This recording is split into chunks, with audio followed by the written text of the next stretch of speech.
Hi everyone! Ito ko ngayon sa Osaka. Punta ko ngayon sa Pasalubong Center dito malapit at umuulan.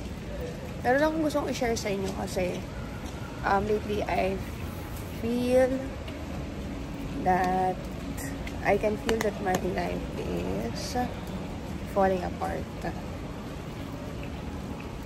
Yan. That's it. So gusto ko lang share sa inyo dito sa YouTube kasi hindi ko ito mapopost sa kahit ng social media. Siguro, right now, thankful naman ako kay Lord kasi marami siyang binibigay sa akin gifts right now. Like, pag-travel ako saan. Right now, nasa Osaka ako ngayon. Kausap ko kayo ngayon. But also beneath this travel is, of course, yung iniisip ko, yung mga bagay na kailangang ayusin. Lately, I've given up my relationship for like 8 years, which is napakatagal. And right now, meron kaming bahay na I think we needed really to give up because it's time to move forward.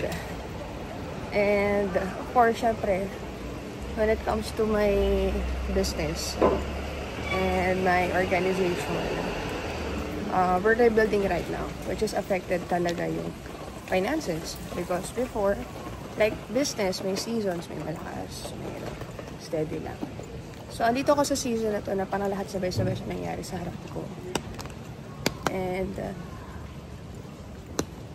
what keeps me sane lately is yung pag-gym. Kasi meron siyang parang healing part sa akin. And ayun. At pag-enjoy ng everyday. Kasi regardless, kasi ito yung realize ko kasi, regardless kung sabay-sabay man lahat nangyari ngayon, at the end of the day, kahit sabay-sabay siya nangyari ngayon, may reason pa rin para ma-enjoy natin yung mga bawat bagay. Diba? And yun yung everyday na look forward ko. Lalabas ako ng bahay, makita ko yung araw, makita ko yung mga ibon, makita ko yung mga halaman. At yun yung bagay na niyayakap ko ngayon. And I'm grateful for kay Lord sa lahat ng mga experiences na binibigay niya sa akin. And I think He's preparing me for the next level. Because hindi ako dumasal itong season. I've been with this season many times. Pero never ako dumaan dito na hindi nag-next level ng buhay. Promise. So yun lang. It's hard to say goodbye to things na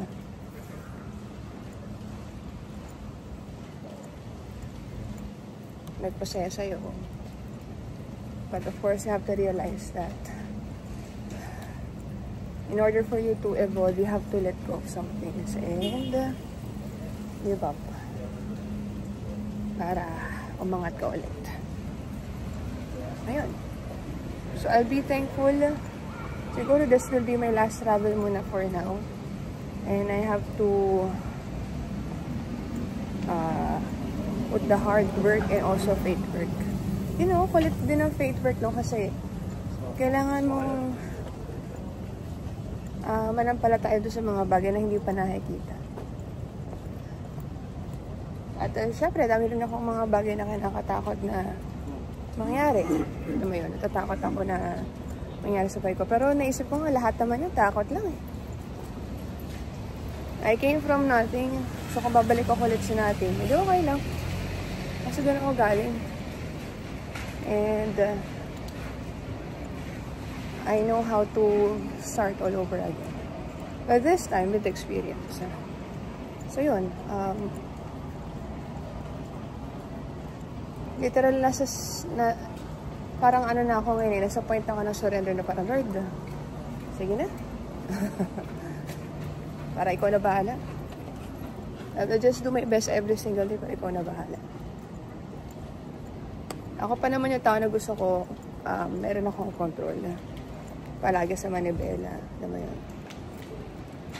Pero pag nasa point ka na parang hindi mo na ma-figure out yung mga bagay.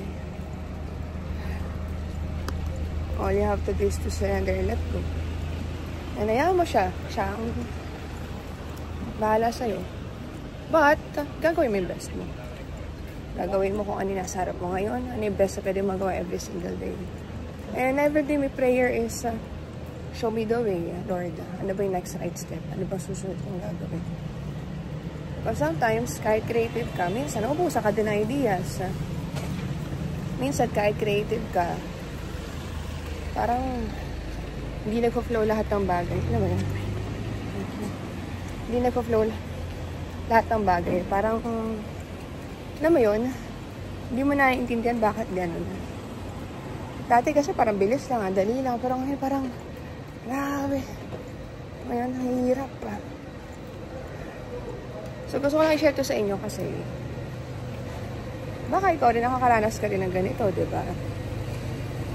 And yun lang, hindi ka nag-iisa. Para-parehas lang naman din tayo. Iba-iba lang talaga tayo na level. Maybe yung level ko ngayon, pag ibang tao, na-experience na to, baka, alam mo yun, hindi sila makabangon sa umaga. So, ito yung level ko ngayon, kailangan ko siya malagpasan. And lately, sa mga pinakamarap na decision ko sa buhay, is to let go of someone for 8 years. Ilang buwan ko pinag-desisyonan. Tapos ngayon, I have to decide on my own. For my team, for my career. Ano ba yung next step na gagawin ko? So, yeah. So, lahat sabay-sabay siya. Ayun lang. I-share ko na ito sa YouTube kasi wala namang makakanood. At gusto ko rin balikan tong video na to. Okay na ako. So, yun lang. Bye.